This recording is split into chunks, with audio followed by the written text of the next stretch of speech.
Hi friends, आज हम बात करेंगे पेनी स्टॉक्स क्या होते हैं और ऐसे पेनी स्टॉक्स हम कैसे बाय करें जो हमें मल्टी बैगर रिटर्न्स आगे फ्यूचर में दे सकते हैं। तो सबसे पहले हम समझ लेते हैं कि ये जो पेनी स्टॉक्स होते हैं क्या होते हैं। तो आपको ध्यान रखना होगा कि हम जब भी पेनी स्टॉक्स की बात करते हैं तो पेनी स्टॉक्स का मतलब ये कभी भी नहीं होता कि उसका शेयर का प्राइस कम हो। ठीक है, शेयर प्राइस कम है यानी कि 1 या 2 रुपए है तो वो पेनी स्टॉक है, ऐसा नहीं होता है। पेनी स्टॉक का बेसिक मतलब है कि वो स्टॉक्स जिनका मार्केट कैपिटलाइजेशन वो अगर 1000 करोड़ से नीचे का है तो इसका मतलब वो पेनी स्टॉक्स की कैटेगरी में आते हैं। ठीक है, तो ये जो मार्केट कैपिटलाइजेशन है ये किसी भी पेनी स्टॉक्स का अगर 1000 करोड़ से कम है तो ऐसे स्टॉक्स पेनी स्टॉक्स की कैटेगरी में आते हैं। और फिर इनका शेयर प्राइस भले ही 200 रुपए हो या 1000 रुपए हो, तब भी उनका मार्केट कैपिटलाइजेशन अगर 1000 करोड़ तक है तो इसका मतलब ये कैटेगरी पेनी स्टॉक्स में आती है। अब हम बात करते हैं कि पेनी स्टॉक्स हम पेनी स्टॉक्स में इन्वेस्ट करते हैं तो क्या हमें चीजें ध्यान में रखनी होती है। तो सबसे पहले आपको एक बात जाननी होगी कि पेनी स्टॉक्स हाईली रिस्की माने जाते हैं, इनमें बहुत ज्यादा रिस्क होता है। ठीक है, ये बात आपको नोट करके चलनी चाहिए कि पेनी स्टॉक में रिस्क क्यों होता है। देखिए, अगर किसी भी कंपनी का मार्केट कैपिटलाइजेशन 1000 करोड़ होगा तो इसका मतलब है कि ऐसे स्टॉक्स में काफी इन्वेस्टर्स हैं, यानी कि काफी बड़े कॉर्पोरेट इन्वेस्टर्स हो सकते हैं, कॉर्पोरेट इन्वेस्टर्स जिनको हम ऑपरेटर्स भी बोलते हैं। तो ये क्या कर सकते हैं कि 1000 करोड़ इनके लिए कोई ज्यादा बड़ी रकम नहीं होती है। तो ये क्या कर सकते हैं कि पूरा जितने भी फ्री फ्लोट मार्केट में शेयर्स हैं, अब ये जितने भी फ्री फ्लोट शेयर्स हैं कंपनी के जो भी लिस्टेड हैं, तो ये सारे के सारे एक साथ बाय कर सकते हैं या बाइंग उसमें लगा सकते हैं। तो ऐसे केसेस में मोस्टली अपर सर्किट लग सकता है। तो जब अपर सर्किट लगता है तो अब क्या होता है कि रिटेल इन्वेस्टर्स इसमें अट्रैक्ट होने लगते हैं कि शेयर का प्राइस एकदम से 10% 20% ऊपर हो चुका है। तो अब क्या होगा कि जो कॉर्पोरेट इन्वेस्टर्स है, मान लीजिए उन्होंने ऑर्डर लगाया है, एक एग्जांपल से समझ लेते हैं कि उन्होंने 500 करोड़ यानी कि जितने भी शेयर्स हैं 500 करोड़ शेयर्स के लिए ऑर्डर लगा दिया है। तो अब स्टॉक का जो सर्किट लग जाएगा लगभग की 20 to 50% के आसपास सर्किट लग जाता है, यानी कि अपर सर्किट में स्टॉक चला जाएगा। अब जो बच्चे शेयर्स होंगे उसमें रिटेल इन्वेस्टर्स पार्टिसिपेट करना शुरू कर देंगे। तो क्या होगा कि बाइंग नहीं हो पाएगी क्योंकि एक ऑर्डर 500 करोड़ का लगा है, फिर ऐसे ही किसी और ऑपरेटर ने दोबारा से उसमें 500 करोड़ का ऑर्डर लगा के रखा हुआ है। तो बाइंग पॉसिबल नहीं होगी और शेयर का प्राइस अपर उसमें रहेगा और ऐसे ही 2 या 3 ट्रेडिंग डे के लिए चलता रहेगा। अब क्या होगा कि जब शेयर्स का प्राइस काफी ज्यादा ऊपर होने लग जाता है, 20-30% चला जाता है, तब ये जो ऑपरेटर्स होते हैं यानी कॉर्पोरेट इन्वेस्टर्स होते हैं, अब इन ऑपरेटर्स का गेम स्टार्ट होगा। अब ये क्या करेंगे कि इस पेनी स्टॉक को वो सेलिंग स्टार्ट करेंगे, यानी कि बल्क सेलिंग होगी। अब इस बल्क सेलिंग में क्या होगा कि जो इन्होंने शेयर्स खरीदे थे जिनका प्राइस एकदम से 30 to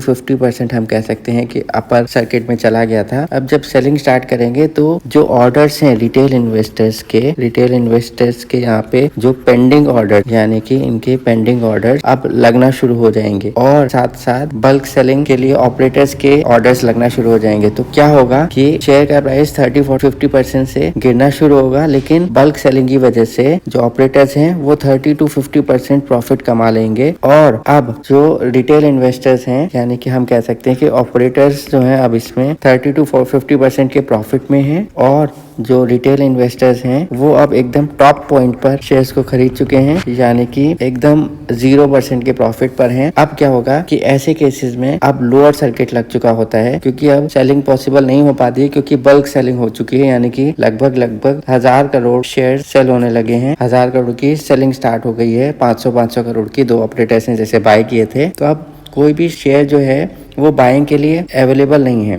कोई भी शेयर जो है वो सेलिंग के लिए अवेलेबल नहीं है क्योंकि ऑलरेडी सारे सेलिंग ऑर्डर्स लगे हुए हैं। ठीक है, तो अब क्या होगा कि लोअर सर्किट लगेगा तो रिटेल इन्वेस्टर्स ऐसे केसेस में ट्रैप हो जाते हैं और ये बहुत बड़ा ट्रैप बन जाता है और अब शेयर हर दिन लगातार 30% या 50% गिरने लग जाएगा। ठीक है, जैसा जैसा भी सर्किट उसमें BSE या NSE में डिवाइस किया होता है पर्टिकुलर शेयर के लिए, तो उस हिसाब से शेयर का प्राइस हर दिन फॉल होने लगेगा जब तक कि फ्री फ्लोट शेयर्स वापस से आकर ऑपरेटर्स जितने शेयर्स उन्होंने लिए होते हैं, मान लो 500 करोड़ शेयर्स उन्होंने लिए हुए थे, जब तक ये 500 करोड़ शेयर्स पूरे सेल नहीं हो जाएंगे तब तक ये लोअर सर्किट मार्केट में ही रहेगा, यानी कि रिटेल इन्वेस्टर्स इसको सेल नहीं कर पाएंगे और ऐसे करते करते रिटेल इन्वेस्टर्स का ऑलमोस्ट देखा जाए तो 100% लॉस हो जाता है, यानी कि उन्होंने जितना भी अमाउंट लगाया होता है उसका 100% लॉस हो जाता है और ऑपरेटर्स का ऐसे केसेस में 50 to 100% का प्रॉफिट हो जाता है। तो ऐसे ट्रैप बनते हैं पेनी स्टॉक्स में, ठीक है। तो अब इस केस में अब हम बात करेंगे कि हमें पेनी स्टॉक्स बाय करने के लिए क्या चीजें देखनी चाहिए। देखिए, स्टॉक मार्केट में अगर हमें ग्रोथ लेनी है और जल्दी ग्रोथ लेनी है तो पेनी स्टॉक्स को समझा जाता है कि ये हाईली रिस्की और उसके साथ हाई रिवॉर्डिंग होते हैं। तो अगर ऐसा है तो हमें क्या चीजों का ध्यान देखना है पेनी स्टॉक्स में बाय करने से पहले। सबसे पहला पॉइंट जो आपको ध्यान देना है कि पेनी स्टॉक्स का फंडामेंटल्स बहुत स्ट्रांग होना चाहिए। फंडामेंटल्स से हमारा क्या मतलब है कि कंपनी के पास कोई भी डेप्ट नहीं होनी चाहिए, यानी कि कोई भी कर्जा नहीं होना चाहिए। इसके साथ साथ कंपनी के रिजर्व्स ठीक होने चाहिए। इसके साथ साथ कंपनी का ईयर ऑन ईयर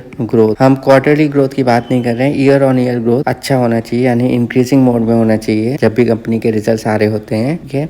इसके साथ साथ कंपनी की कोई भी लॉन्ग टर्म बोरोइंग नहीं होनी चाहिए, ये आप कंपनी की बैलेंस शीट में पढ़ सकते हैं। ये हो गए फंडामेंटल्स। इसके साथ साथ आपको जो ध्यान देखना है कि शेयर होल्डिंग पैटर्न। अब इससे आप क्या समझेंगे? शेयर होल्डिंग पैटर्न का मतलब हुआ कि कंपनी के जो भी शेयर्स हैं वो प्रमोटर्स, यानी प्रमोटर्स जो होते हैं कंपनी के ओनर्स होते हैं, तो इन प्रमोटर्स के पास जो शेयर्स हों एटलीस्ट आप देख के चलिए कि 50% से ऊपर होने चाहिए, अबव होने चाहिए, तभी ये कंपनी अच्छी मानी जाएगी। और 70 to 75% है तो बेस्ट है। 70 to 75% ऐसे केस में आप स्टार लगा सकते हैं कि हाँ, ये कंपनी ट्रस्टवर्दी हो सकती है फ्यूचर। दूसरी बात कि इन शेयर्स में, इन पेनी स्टॉक्स में FII यानी कि foreign institutional investors plus DII, इनकी भी इन्वेस्टमेंट होनी चाहिए। वो हो सकती है, कुछ भी हो सकती है, 10% से लेके 30% तक इनकी शेयर होल्डिंग्स हो सकती है। सिमिलरली इस केस में भी अगर ऐसा है कि इन तीनों की शेयर होल्डिंग पैटर्न में अच्छी शेयर्स की परसेंटेज है तो आप इसमें प्लान कर सकते हैं इन्वेस्टमेंट के लिए पेनी स्टॉक्स। अब हम तीसरी बात कर सकते हैं कि कोई भी पेनी स्टॉक्स में शेयर्स जो है वो प्लेज होल्डिंग्स नहीं होनी चाहिए। अगर आपको लगता है कि प्लेज शेयर्स हैं तो इसका मतलब कि कंपनी काफी ज्यादा कर्जे में है या फिर कंपनी अपने शेयर्स को प्लेज कर रही है अपने बिजनेस को आगे बढ़ाने या जो से भी है, तो प्लेज शेयर्स एक रिस्की कैटेगरी में आ जाएगा बहुत ज्यादा। तो ऐसे केसेस में आप पेनी स्टॉक से दूर रहें और उनको अवॉइड कर सकते हैं जब तक कि आप देखते हैं कि कंपनी ने, प्रमोटर्स ने अपने शेयर्स को वापस से फ्री नहीं कर दिया है। भले ही ये दोनों कंडीशन यानी कि फंडामेंटल्स और शेयर होल्डिंग पैटर्न ठीक है, पर प्लेज शेयर्स हैं तब भी आप अपने लिए प्लानिंग को अभी थोड़ा रोक सकते हैं, ठीक है। तो ये कुछ चीजें हैं जो आपको पेनी स्टॉक्स में ध्यान रखनी है। हाँ, ये सबसे इम्पोर्टेंट बात है कि पेनी स्टॉक्स हाईली रिस्की पर हाँ हाईली रिवॉर्डिंग हो सकते हैं और कम टाइम में आपके पैसे को, आपके रिटर्न्स को मल्टीफोल्ड कर सकते हैं।